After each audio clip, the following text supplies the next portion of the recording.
So when you look at a relation, you're looking at a set of ordered pairs. Now, it could be a group just listing ordered pairs.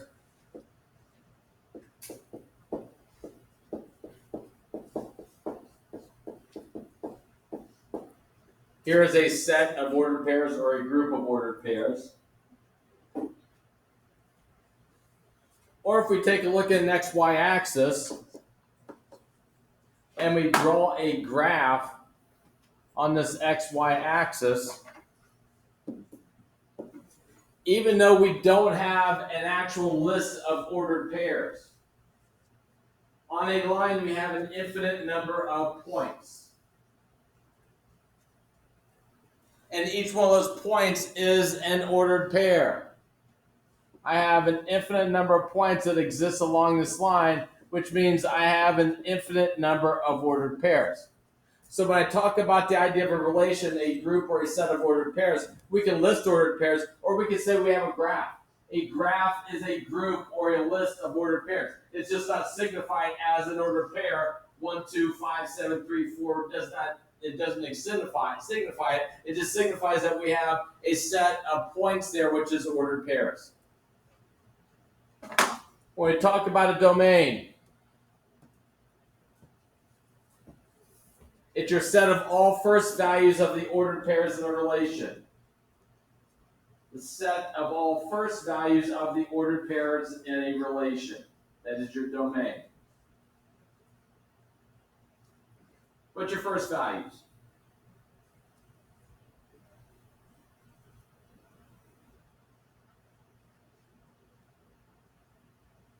The set of all first values of the ordered pairs of the relation. Now, typically, these are your x values.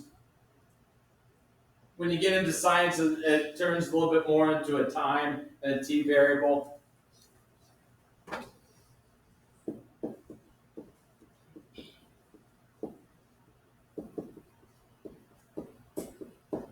Typically, it's your independent variable.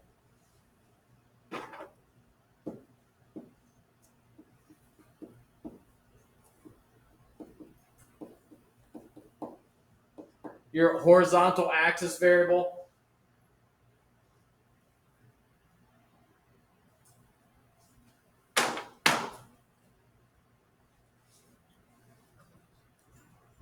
When we talk about the range,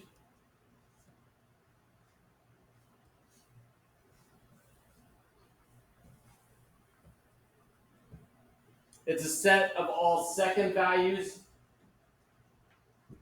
The set of all second values of ordered pairs of a relation.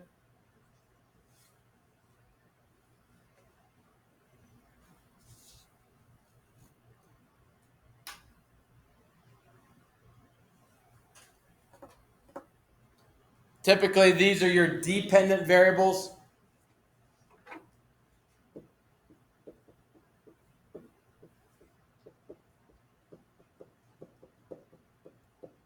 Your vertical axis variables. Usually it's a y, but sometimes it's a d, or it's a velocity, displacement, or time, or displacement or acceleration or velocity. But your range is all your second values of the ordered pairs. Now, when you look at the idea of a function,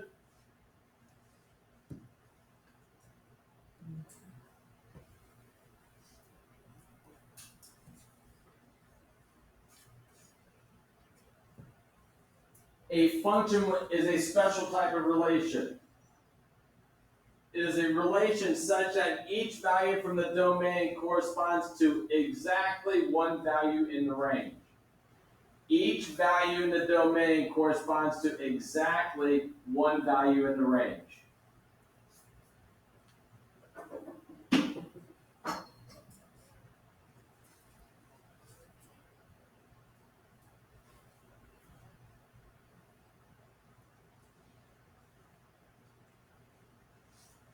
A relation such that each value in the domain corresponds to exactly one value in the range.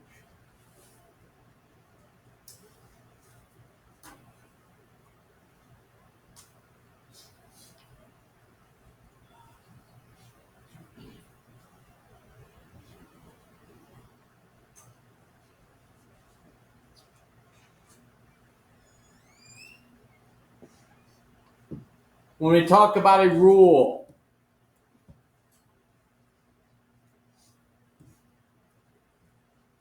a rule for a function assigns each value in the domain to one and only one value in the range.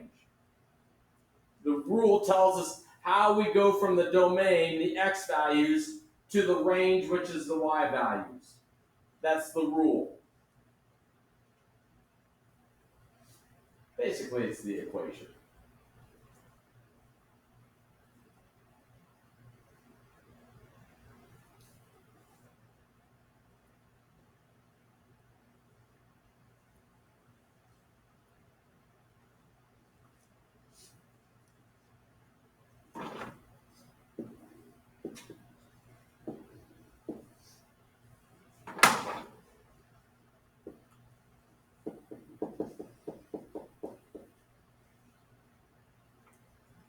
If I have a domain value of x equals 1, I have an equation y equals x plus 4.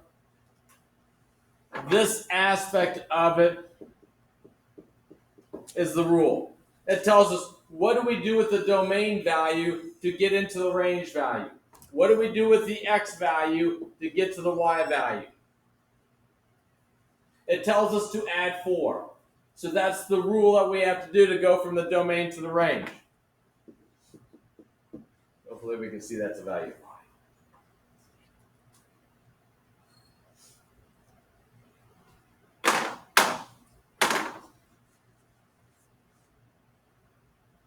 When we talk about functions and the idea of functions, we have something that's called Euler notation, even though it's spelled Euler and we're hooked on phonics and we're American and how we are hooked on phonics should be how everybody pronounces their name in the world.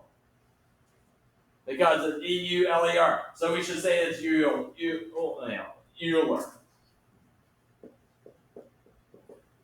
But if you're German, Achtung, this is Euler. This is Euler. Basically what you're doing, you're taking the y out and replacing it with f of x, g of x, h of t. This here, these values here are the domain. Your domain values that you're subbing in. And hopefully we are used to these ideas. If I have a function f of x is equal to x squared plus 5, and I ask you to find f at 4. That means my x value is a value of 4. So wherever I see an x up here, I'm going to put in a value of 4. My rule tells me to square my x value and then add 5 to it. Sarah, what do we come up with? 21. 4 squared plus 5, we get a value of 21. Hopefully that's something that's you're not sitting here saying, I've never seen that before. Hopefully you've seen it in your algebra classes.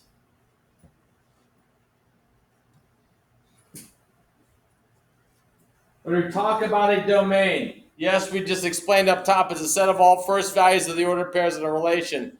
But you can also think of this as the set of all usable values for the independent variable. What are the usable values for the independent variable, for the x variable?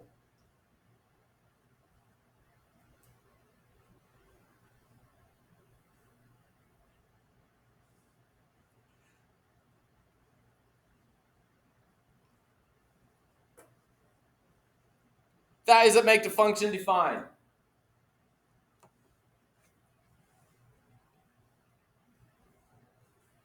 And you exclude all the values that make the function undefined.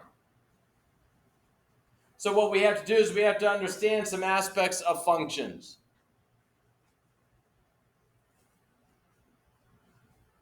For example, if I have f of x equals square root of x minus 4, I want to find the domain of this. Well, what I want to be able to find is I want to be able to find the usable x values. What values of x can we use? Well, we're dealing with a radical here. We're dealing with a square root. What do we have to worry about with respect to a square root? What can we not have with a square root? What can we not take the square root of? Square root of, okay? Negatives. Can we take square root of 0?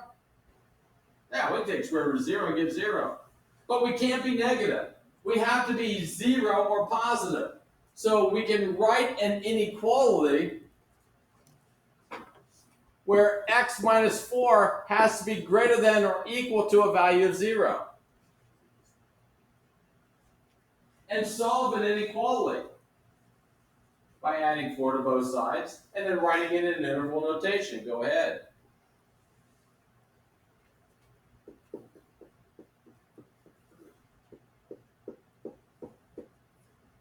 Once again, solution should be in interval notation. We have x is greater than or equal to a value of 4. Writing that in interval notation.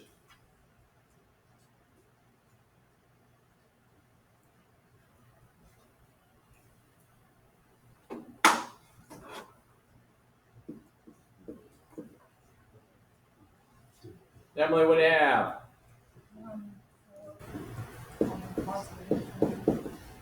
What's on the end? How do we?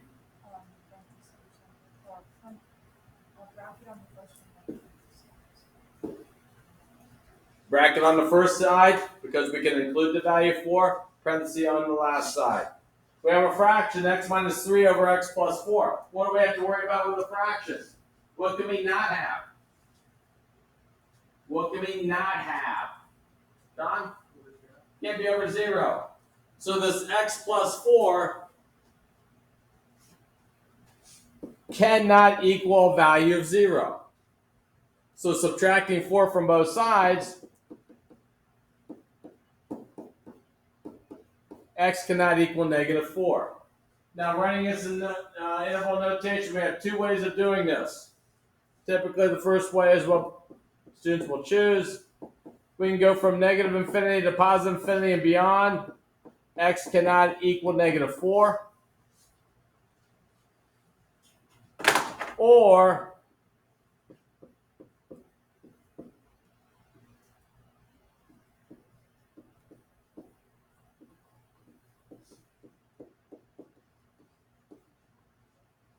we can go negative infinity to negative 4, parenthesis on both ends, and then negative 4 to positive infinity and beyond.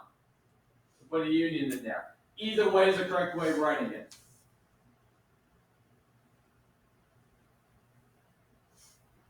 Go ahead and find your domains of the last 2. Check your answer with somebody around you.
Okay, first one. What do we have to worry about with the first one, Amber?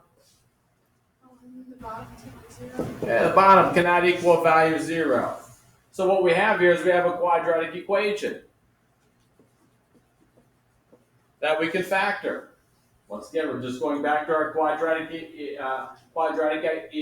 ideas, which will factor x plus 4, x plus 1. So what values do we have to eliminate here, Amber?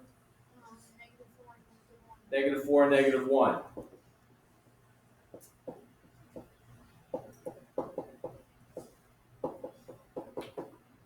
And once again, you can write it in this form here, or if you wanted to, you can go negative infinity to -4, union -4 to -1, union -1 to positive infinity, and beyond. Okay, either one is correct. Once again, most students tend to choose this one because it's a little bit easier. Don't have to write as much. Second one's a combination of both a fraction and a radical. What do we have? What inequality could be right with the second one? Brianna? What do we have to worry about with the second one? We have a radical. What do we have to worry about? Can't be negative, so we have to be greater than or equal to value 0. But do we have a problem with making the statement greater than or equal to a value 0?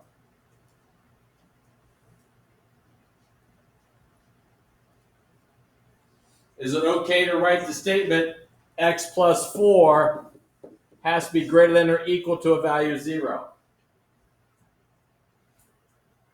What do we have to worry about? We have a fraction there.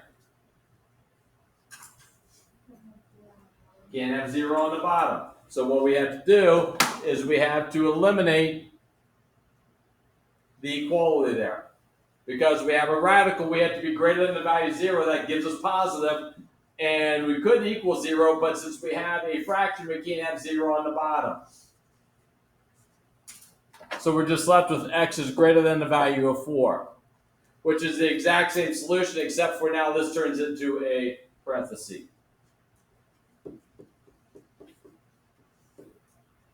So x is number 4 to positive infinity.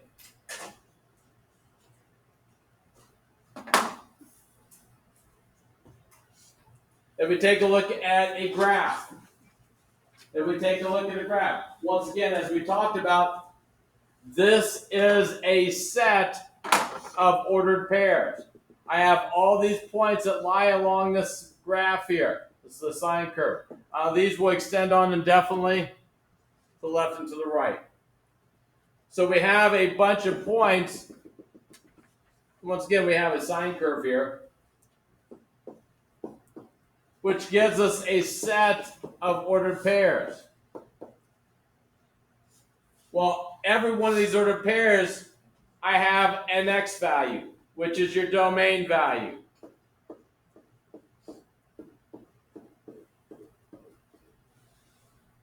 These are my domain values. Well, what x values are we using here? Is there any x values that we aren't using in the real number system? No. We're using all of our x numbers, our x values in the real number system. So we can just go x the member positive, or I'm sorry, negative to positive infinity and beyond.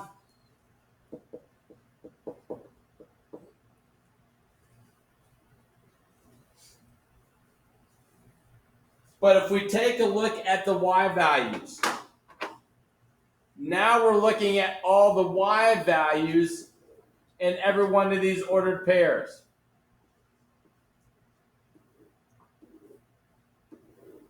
So we're taking every ordered pair back to the y-axis. What y values are we using here? Are we using all real numbers, all y values? Are we using the whole number line? Owen? No, we're going from what, between what and what? 2 and negative 2. So our y values are between 2 and negative 2.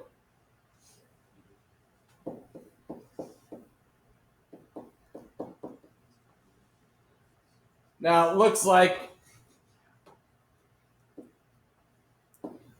I probably touch. It's a little bit tougher with the graph. It looks like I touch up there. So if you ended up going with a parenthesis there, I can really argue that because our eyes aren't going to be perfect. At least mine are. I'm old. This is a function. Okay, now we have a test to see if a graph is a function. Anybody remember the test? Vertical line test. The vertical line test.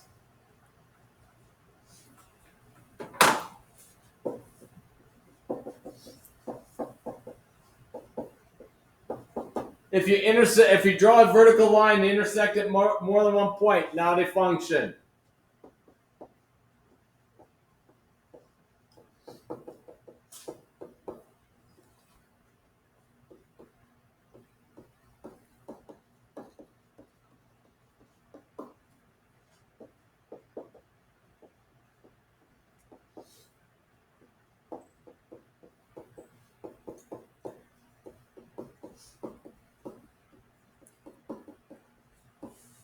Vertical line test. If I can draw a vertical line and intersect at more than one point, not a function. Well, is this going to be a function? If I draw a vertical line and intersect at more than one point? No. So this is a function. Go ahead and do the next two. Do the next two. We'll do the last one together.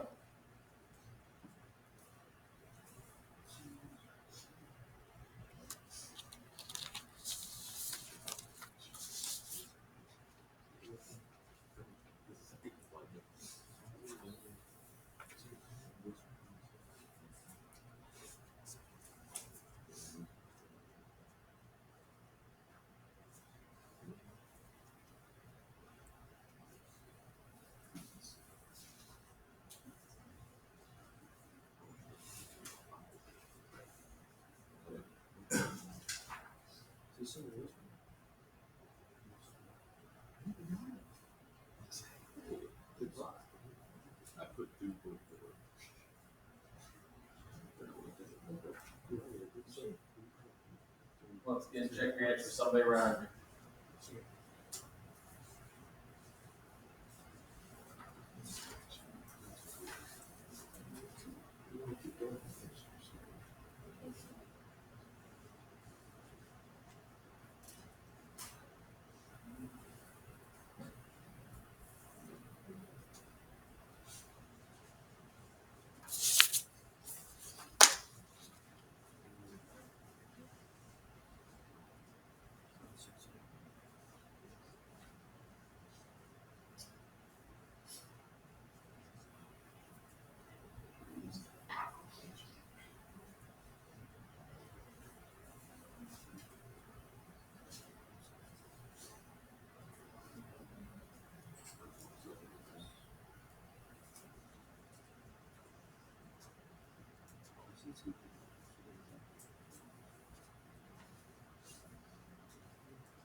Plus, can you put arrows at the end of these?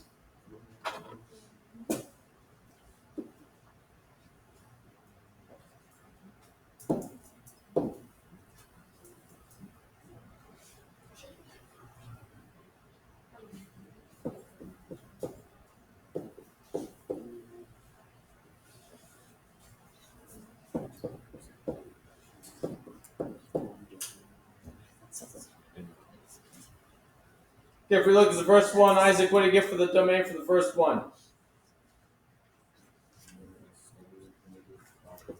Negative infinity to positive infinity and beyond. We go on indefinitely to the left and right. Range values. What's our range value going to be? Alan.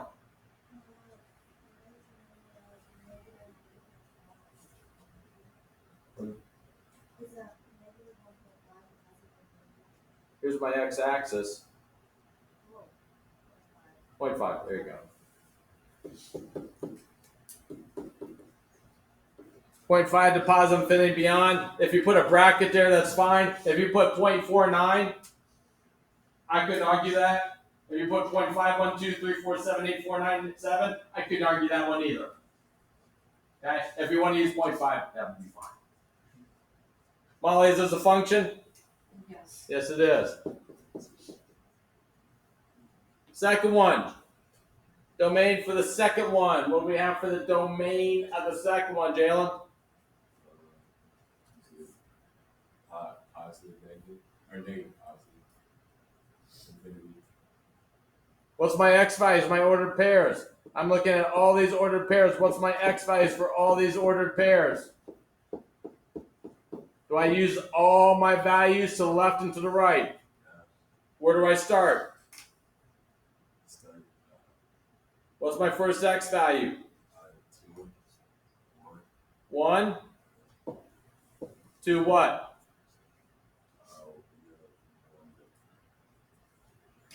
I continue on to the left? Yeah. Or to the right, I mean? Yeah. So we go to where? Positive, infinity. And beyond. That's correct. Range values. Range values. What do we have with our range values? Lucas.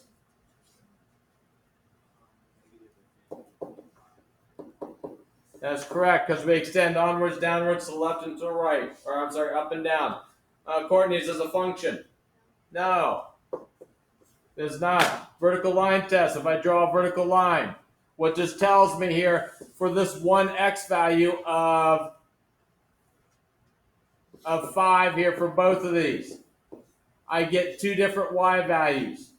So for one x value, I get 2 different y values, not going to be a function. Last one down here, domain. A little bit more of a challenge. Okay, my domain. Now, once again, I'm just looking at x values here. I'm looking at x values. So you're going to do these in little pieces parts. Little pieces parts. If I look at my first one here, Justin, what do you have for your domain? X is a number of negative infinity. Okay, negative infinity to negative 3. What do I put at negative 3? A parenthesis, because we have an open dot here at negative 3. Union, now I go to my other one over there. So my x values for my second part. Jenna, where do we start at with our x values?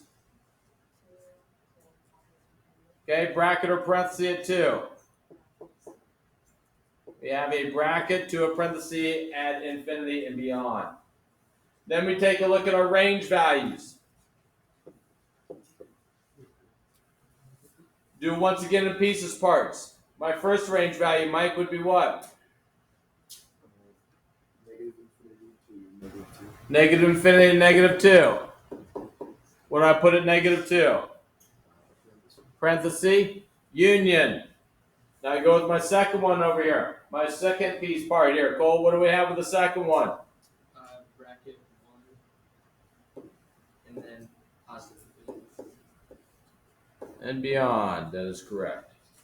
So we have a bracket. Is this going to be a function? Will this be a function? Austin. Yes. Yes, it is.